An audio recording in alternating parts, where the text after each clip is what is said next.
یہ کسی نے سوال کیا ہے کہ کیا فوت شدگان یا کسی زندہ شخص کی طرف سے حج کیا جا سکتا ہے، عمرہ کیا جا سکتا ہے، یا اگر کسی نے حج عمرہ کی نظر مانی ہو مگر حج عمرہ کیے بغیر فوت ہو جائے تو اس کا کیا حکم ہے؟ اور عموماً یہ سوال واٹس ایپ پر لوگ کرتے ہیں۔ تو پیارے بھائیوں، فوت شدگان یا ایسا زندہ شخص جو مرض الموت میں مبتلا ہو، یعنی جس کی ٹھیک ہونے کی امید نہ ہو، یا بہت زیادہ کمزور ہو، معذور ہو، بوڑھا ہو اور حج عمرہ کے لیے سفر نہیں کر سکتا، تو اس کی طرف سے حج عمرہ کیا جا سکتا ہے۔ جس طرح کہ سنن ابو داؤد کی حدیث نمبر 1810 میں ہے کہ ایک شخص رسول اللہ صلی اللہ علیہ وسلم کی خدمت میں حاضر ہوا اور عرض کیا کہ ان ابی شیخ کبیر لا یستطیع الحج ولا العمرۃ احج عن ابیک واعتمر۔ اے اللہ کے رسول صلی اللہ علیہ وسلم، میرے باپ بہت بوڑھے ہیں اور حج عمرہ نہیں کر سکتے اور نہ ہی سواری پر بیٹھ سکتے، تو کیا میں ان کی طرف سے حج عمرہ کر سکتا ہوں؟ آپ صلی اللہ علیہ وسلم نے کیا فرمایا تھا؟ اپنے والد کی طرف سے حج کرو۔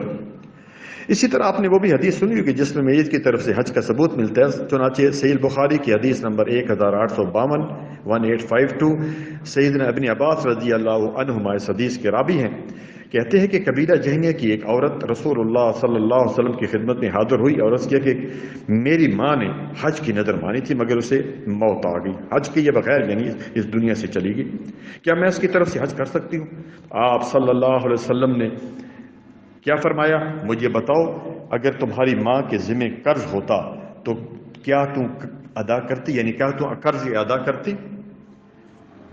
اللہ تعالیٰ کا بھی حق ادا کرو، کیونکہ اللہ سبحانہ و تعالیٰ زیادہ لائق ہے کہ اس کا قرض ادا کیا جائے۔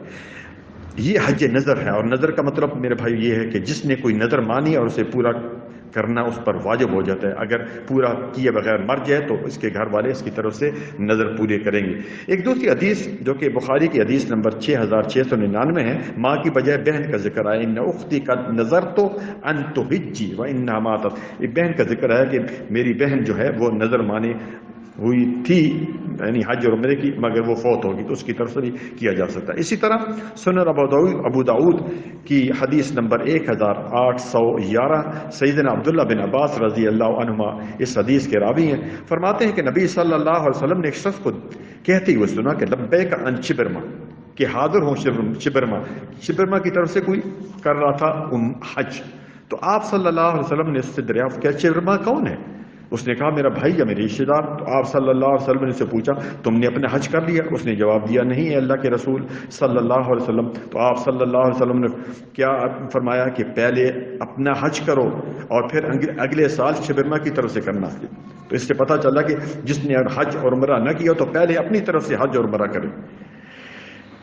اسی طرح میرے بھائیوں، اس سے بات ہمیں ایک اور بھی پتہ چلے کہ جو اتنا بیمار ہے یعنی دائمی مریض ہے جن کی شفا یاب ہونے کی کوئی امید نہیں، تو اس کی طرف سے جو ہے وہ عمرہ یا حج جو ہے وہ کیا جا سکتا ہے، اور اس کی نیت یہ ہوگی کہ لبیک عمرتن، یہ تو اپنی طرف سے، یا اللہم لبیک عمرتن، یا اگر کسی کی طرف سے کرے تو اس کی نیت یہ کرے گا لبیک عمرتن ان فلان، اس کا نام لے لے، یا لبیک عمرتن ان خالد ان عبد الرحمن ان عائشہ ان فاطمہ، اگر کسی کی طرف سے کر رہا ہے تو اس کا نام جو ہے وہ لے لے۔ اسی طرح ایک خاتون کسی مرد کی طرف سے حج عمرہ کر سکتی ہے جیسے کہ مرد خاتون کی طرف سے کر سکتا ہے، یعنی اگر مرد کسی خاتون کی طرف سے کر سکتا ہے تو خاتون بھی کسی مرد کی طرف سے حج عمرہ کر سکتی ہے۔ اسی طرح میرے بھائیوں، اور حج عمرے کی بڑی فضیلت ہے بھائیوں، بخاری کی روایت ہے، نبی صلی اللہ علیہ وسلم نے کیا فرمایا؟ العمرۃ للعمرۃ کفارۃ لما بینہما والحج المبرور لیس له الجزاء الا الجنہ، کہ ایک عمرہ کے بعد دوسرا عمرہ دونوں کے درمیان کے گناہوں کا کفارہ ہے، اور حج المبرور کا صلہ تو کیا ہے؟ صرف جنت ہے۔ خلاصہ کلام یہ ہوا کہ میت کی طرف سے تو حج عمرہ کیا ہی جا سکتا ہے، زندہ کی طرف سے اگر وہ دائمی مریض ہے یا معذور ہے یا اتنا بوڑھا ہے کہ وہ مکہ نہیں پہنچ سکتا تو اس کی طرف سے بھی یہ عمرہ یا حج کیا جا سکتا ہے۔ اسی طرح لوگوں میں یہ مشہور ہے کہ میت کی طرف سے عمرہ اور زندہ کی طرف سے طواف ہوتا ہے، یہ بھی غلط ہے۔ دوسرا سوال کس نے کیا کہ احرام کہاں سے باندھا جائے؟ حج اور عمرے کے لیے جاتے ہیں تو احرام کہاں سے باندھے؟ پیارے بھائیوں، آپ گھر سے بھی باندھ سکتے ہیں، آپ ایئرپورٹ پر جا کر وہاں پہ بھی باندھ سکتے ہیں، جہاز بھی باندھ سکتے ہیں۔ میقات سے پہلے باندھنا ہے، نیت میقات پر کرنی ہوگی۔ جہاز میں میقات سے کچھ دیر پہلے اناؤنسمنٹ ہوتی ہے اور بتاتے ہیں کہ میقات آنے والا ہے، یا ہم گزر رہے ہیں، اس وقت جو ہے وہ آپ نیت کریں گے لبیک عمرتن، اگر اپنی طرف سے کر رہے ہیں، اور اگر دوسرے کی طرف سے کر رہے ہیں تو لبیک عمرتن ان فلان، ان اس کا نام لے لیے. ٹھیک ہے میرے بھائیوں. اور اگر آپ جو ہے وہ اس میقات سے جو ہیں وہ گزر گئے ہیں، جدہ پہنچ گئے ہیں، تو پھر میرے بھائیوں یا تو دم دینا پڑے گا، یا پھر جو ہے میقات پر جا کر دوبارہ احرام باندھ کر دوبارہ جو ہے وہ عمرے کے لیے آئیں گے. امید ہے سمجھ گئے ہوں گے. وصلی اللہ علی نبینا محمد وعلی آلہ وصحبہ اجمعین. او بھائی ایک بات یاد آ گئی، جو شخص جو ہے میقات سے گزر جائے، جدہ پہنچ جائے، یہ اس کے لیے یا تو وہ دم دے گا، یا پھر وہ کدھر جائے گا، میقات پر جائے گا، اور دوبارہ احرام باندھ کر نیت کر کے جو ہے وہ دوبارہ مکہ کی طرف آئے گا. السلام علیکم ورحمۃ اللہ وبرکاتہ.